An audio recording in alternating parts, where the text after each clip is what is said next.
ஒரு இசை ஒரு இன்ஸ்ட்ருமெண்ட்ல இருந்து வரணும் அப்படின்னு சொல்லி சொன்னா, ஒரு கருவியில இருந்து வரணும் அப்படின்னு சொல்லி சொன்னா, ஒரு சுதி வரணும் அப்படின்னு சொல்லி சொன்னா, அந்த இசை கருவி நம்ம எப்படியெல்லாம் அதை பயன்படுத்துகிறோமோ அப்படியெல்லாம் அது இசையை வெளிப்படுத்துகிறது.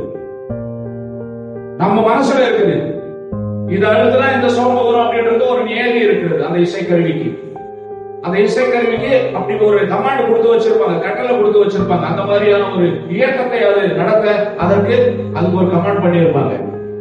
நம்ம எதையோ அமுக்குறா ஏதோ ஒரு சவுண்ட் வரும். ஆனா இது அமுக்குறாதான் இந்த சவுண்ட் வரும்ன்றது யாருக்கு தெரியும்? அதை வாசிக்கிறவனுக்கு தெரியும். ஆனா இசைக்கருவியோட வேலை என்ன அப்படின்னு சொல்லி சொன்னா, அதை நேர்த்தியாய் வெளிப்படுத்துவது. அந்த இசைக்கருவி சரியா வேலை செய்யல அப்படின்னு சொல்லி சொன்னா, இவருக்கு யாருக்கு? அதை வாசிக்கிறவனுக்கு அப்செட் ஆயிடும் மனசு.